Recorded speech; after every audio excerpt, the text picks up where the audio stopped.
আমাদের এমপি সাহেব আছেন, সরকার যখন কওমি মাদ্রাসার স্বীকৃতি দিল, হায় নাস্তিক পাড়া আগুন লেগে গেছে।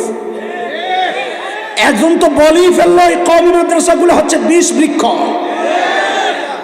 নাউজুবিল্লাহ বলছেন আপনারা? না না, আলহামদুলিল্লাহ বলেন। বুঝেন নাই? বলেন আলহামদুলিল্লাহ। ডরাইতেছেন না? ডরেন না, আসি তো আমরা। আপনার ঘরে বেঈমান বানায় যেমন মিয়া, ইমান ঠিক করতে আইছি, বলেন আলহামদুলিল্লাহ। হ্যাঁ হ্যাঁ, কওমি মাদ্রাসা বিষ বৃক্ষ, কথা তো ঠিকই আছে। কেন? লবণ তো চিনেন না? লবণ, লবণ মানুষের খাবারের সবচেয়ে জরুরি আইটেমের মধ্যে একটা। লবণ ছাড়া খাবারের স্বাদ শেষ। যোগ চিনেন না? যোগ কি খায়? কথা বলেন না, কি খায়? ওই রক্ত খেকো জোকের মাথায় যদি এক দলা লবণ দেন, জোক হাসতে হাসতে সালাম দিতে দিতে যাবে না, ছটফট করতে করতে মারা যাবে। কারণ ওই জোকের জন্যে লবণ কি বিষ। তো কথা ঠিকই আছে। যারা মানুষ তাদের জন্য এই মাদ্রাসাগুলো আল্লাহর দেওয়া শ্রেষ্ঠ নেয়ামত। কিন্তু যারা মানুষের রক্ত চুষে চুষে সম্পদের পাহাড় গড়ে, ওদের জন্য তো জরুরি আইটেম না, ওদের জন্য তো বিষ বৃক্ষ। কথা তো ঠিকই আছে।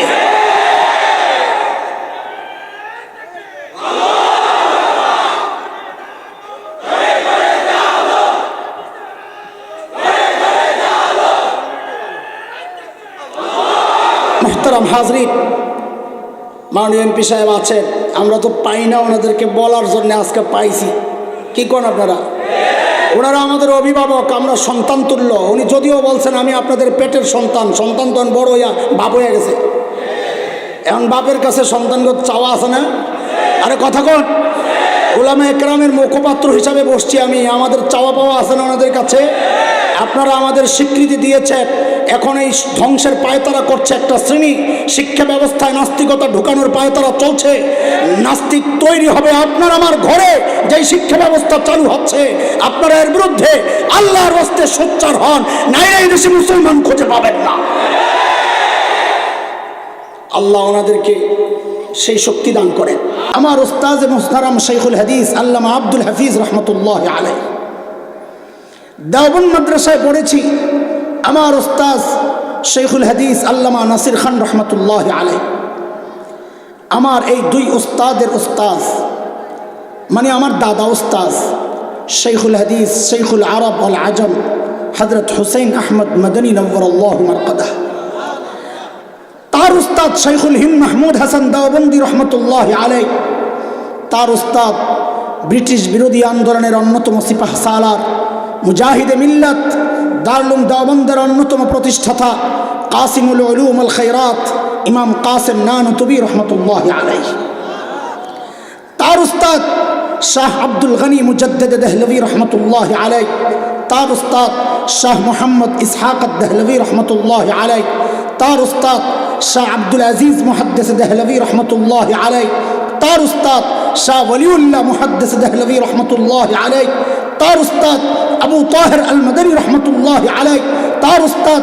ইব্রাহিম কুর্দি রহমতুল্লাহ আলাইহি, তার উস্তাদ আহমদ আল কশাশি রহমতুল্লাহ আলাইহি, তার উস্তাদ আহমদ আশনাবি রহমতুল্লাহ আলাইহি, তার উস্তাদ জাইনুদ্দিন আল মিসরি রহমতুল্লাহ আলাইহি, তার উস্তাদ মুহাম্মদ আল রমালি রহমতুল্লাহ আলাইহি, তার উস্তাদ আহমদ ইবনে আলী আল হাজার আসকানি রহমতুল্লাহ আলাইহি, তার উস্তাদ ইব্রাহিম আত-তানুখি রহমতুল্লাহ আলাইহি, তার উস্তাদ আবুল আব্বাস আল হাজ্জার রহমতুল্লাহ আলাইহি, তার উস্তাদ আবু আলী আজ-জুবাইদি রহমতুল্লাহ আলাইহি, তার উস্তাদ আবুল ওয়াক্ত আস-সিলসি রহমতুল্লাহ আলাইহি, তার উস্তাদ আবুল হাসান আদ-দাউদি রহমতুল্লাহ আলাইহি, তার উস্তাদ আবু মুহাম্মদ আস-সারাখসি রহমতুল্লাহ আলাইহি, তার উস্তাদ আবু আব্দুল্লাহ ফিরাবি রহমতুল্লাহ আলাইহি, তার উস্তাদ মুহাম্মদ ইবনে ইসমাঈল ইমাম বুখারী রহমতুল্লাহ আলাইহি, তার উস্তাদ হুমায়দি রহমতুল্লাহ আলাইহি, তার উস্তাদ সুফিয়ান আস-সাউরি রহমতুল্লাহ আলাইহি, তার উস্তাদ ইয়াহইয়া ইবনে সাঈদ আল আনসারী রহমতুল্লাহ আলাইহি, তার উস্তাদ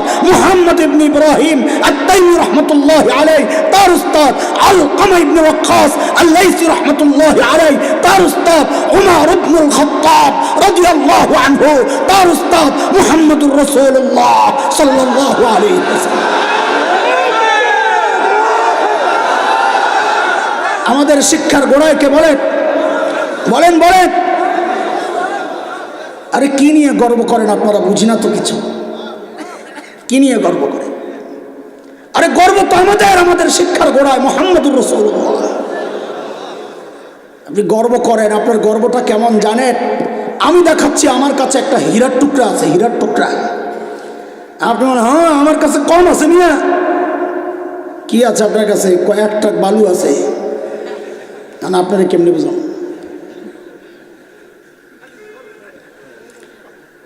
দোস্ত, এই জন্যে মাঝে মধ্যে এই শিক্ষা ব্যবস্থার বিরুদ্ধে যখন কাউকে চক্রান্তে মারতে দেখি অবাক হই আর মিটিমিটি হাসি। যেই শিক্ষা ব্যবস্থার গোড়ায় মুহাম্মদুর রাসূলুল্লাহ, এই শিক্ষা ব্যবস্থার ধ্বংসের পায়তারা যদি করে, খোদার কসম সে নিজে ধ্বংস হয়ে যাবে, নিজে ধ্বংস হয়ে যাবে।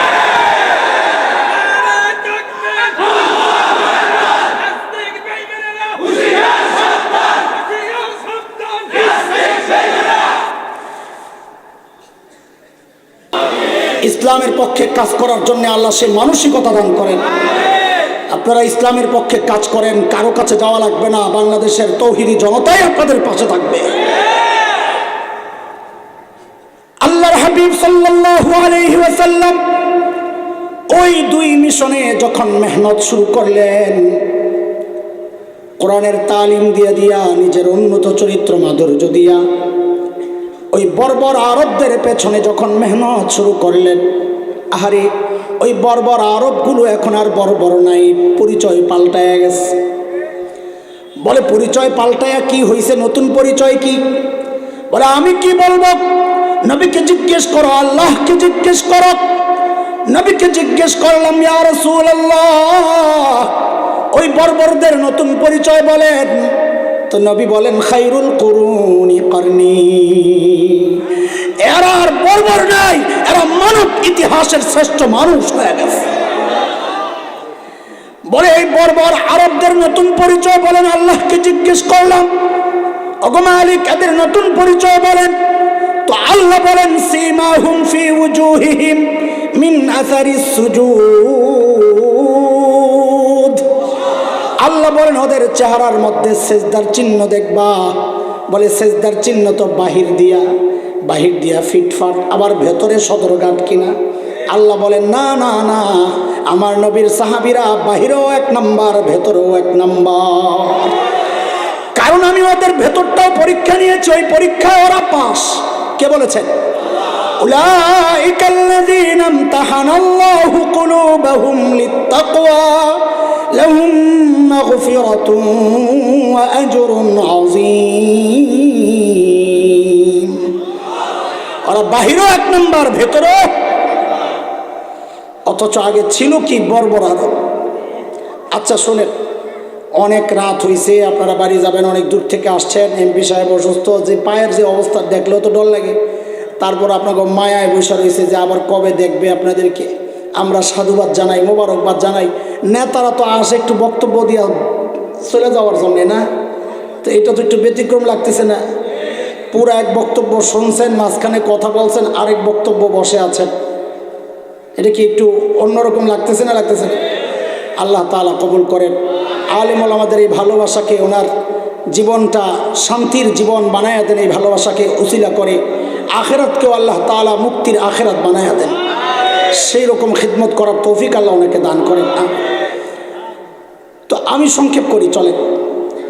সংক্ষেপ হইল, সংক্ষেপ মানে এত সংক্ষেপ না যে আপনাকে আবার ফাঁকি দিতেছে, ডরাইয়ের না। আপনার করে একটা সিস্টেম করে দিই, বয়ান কি চলতেছে, কি চলবে, পুরা বয়ানটারে একটা প্যাকেট করে দিই আপনার করে, যেন মুখস্থ করা সহজ হয়, বোঝা সহজ হয়, বাড়ি নেওয়া সহজ হয়। না বাড়িতে না নেওয়ার চিন্তা করছেন? ওয়াজকে এনে রেখে দেবেন প্যান্ডেলের ভিতরে, বাড়ি পর্যন্ত যাবে ইনশাল্লাহ, ইনশাল্লাহ। তাইলে বলেন, আজকের বয়ান হলো 6 কথার বয়ান। বলেন কয় কথা? এই 6 কথা মুখস্থ করেন। একটা সুতায় গাইথা দিয়ে দিয়েছি পুরা বয়ানটাকে, একটা সুতায় একবারে মুখস্থ টাটকা।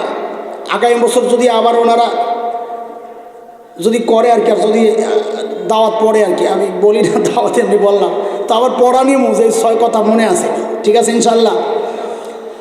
সাহাবীদের ব্যাপারে 3 কথা, আমার মতো জাহেলদের ব্যাপারে 3 কথা। কয় কথা হইল? সাহাবীদের ব্যাপারে 3 কথা কি? আমি যা বলি তাই বলেন আমার সাথে সাথে, তাইলে আমি প্রশ্ন করছি না যে আপনাদের কাছে জবাব চাচ্ছি, আমি যা বলি হুবহু তা বলেন। বলেন ওরা ছিল কি? বলেন সবাই বলেন, সবাই বলেন ওরা ছিল কি, হইল কি? একটা অবাক বিস্ময় একটা ভাব নিয়ে জিজ্ঞেস করবেন আর কি। হ্যাঁ বলবেন, হইল কি? ওরা ছিল কি, হইল কি, মাঝখানে ঢুকলো কি? আচ্ছা, এই যে কথাগুলোর জবাবটা মাথায় থাকলে বলাটা মজা লাগবে। ওরা ছিল কি? ওরা মানব ইতিহাসের সবচাইতে খারাপ মানুষ ছিল। বলে সবচেয়ে খারাপ ছিল, এটার প্রমাণ কি? সবচেয়ে খারাপ না হইলে ওদেরকে ঠিক করার জন্য আল্লাহ সর্বশ্রেষ্ঠ রসুল আনতেন না, এটাই প্রমাণ। ওরা সবচেয়ে হইল কি? খাইরুল কুরুনি, সবচেয়ে ভালো কি হয়ে গেছে? ওরে বাপরে, এত পরিবর্তন! সবচাইতে খারাপ মানুষগুলো সবচাইতে ভালো মানুষ হয়ে গেল কিসের ছোঁয়ায়? মাঝখানে কি ঢুকছে? কোরআন সুন্নাহ। মাঝখানে কি ঢুকছে?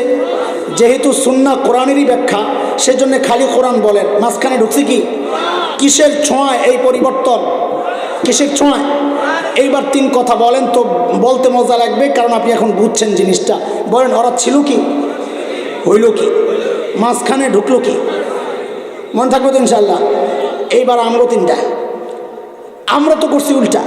ওরা যেই কোরআন ধইরা এই এত আগায়া গেছে, আমি ওই কোরআন ছাড়ছি। যে জিনিস আমাকে জাহান্নামের দিকে নিয়ে যাবে আমি ওইটা ধরছি। এই যে ছাড়লাম কোরআন, ধরলাম জাহান্নামের রাস্তা, এটা আমার গর্বের না আফসোসের? অথচ করি গর্ব, উল্টা। সেই জন্য আজকে এখান থেকে আফসোসের আগুন জ্বালায়া এরপরে বাড়ি যাব। আমাদের তিন কথা মুখস্থ করেন। ধরলাম কি, ছাড়লাম কি। হাত ওঠান, এরকম হাত ওঠান, স্টেজে কারো লাগবে না, সামনে যারা আছে এরকম হাত ওঠান। ওঠাইছে? এইবার একটা কপালে মারেন, আহারে করলাম কি। এই যে আহারে বলবেন যে কলজের নিচের থেকে বাইর করবেন, টাইম নাই, হালকা হালকা আহারে শুনতে চাই না। আহারে করলাম কি। আবার বলেন, ধরলাম কি, ছাড়লাম কি, আহারে করলাম কি। কয় কথা হয়েছে? কয় কথা হয়েছে? মনে থাকবো। আগে কয় কথা? মোট কয় কথা? এই মোট কয় কথা বলেন শুরুর থেকে। ওরা ছিল কি, হইল কি, মাঝখানে ঢুকলো কি, ধরলাম কি, ছাড়লাম কি, আহারে করলাম কি। মনে থাকবো তো ইনশাআল্লাহ। দোস্ত মোহতারাম, দুইটা উদাহরণ দিয়ে বয়ান শেষ করবো। মনে করেন দুই উদাহরণ দিতে বুঝে আমার 2-3 মিনিট লাগবে না। না, একটা হচ্ছে ওরা ছিল কি, হইল কির উদাহরণ, আরেকটা হচ্ছে ধরলাম কি, ছাড়লাম কির উদাহরণ। এই দুই উদাহরণই বয়ান শেষ। তাহলে কত সহজ করে দিলাম না আপনার করে? মুখস্থ রাখা যাবে না ইনশাআল্লাহ। সাহাবায়ে কেরামের ওই যে পরিবর্তনটা, কি মানুষ কি হয়ে গেল। একটা উদাহরণ দিই, একজন সাহাবী। আমি কোনো গাল গল্প আপনাদেরকে শোনাচ্ছি না, আন্দাজে একটা বলে দিলাম। গাল গল্প বলে সময় নষ্ট করার সময় আমাদের হাতে নাই, আমি আগেই বলেছি। মূল কথাই তো শেষ করতে পারি না, বুঝানোর জন্য এই গল্পটা আনছি। তবে গল্পটা নির্ভরযোগ্য কিতাব থেকে নেওয়া। আরবের বিখ্যাত লেখক আব্দুর রহমান রফাত বাশা রাহিমাহুল্লাহ গোটা আরবের সমাদৃত বিখ্যাত কিতাব সুয়ারুম মিন হায়াতিস সাহাবা, ওই কিতাবের প্রথম ঘটনা এটা আমি এখন যেটা বলছি আপনাদের সামনে।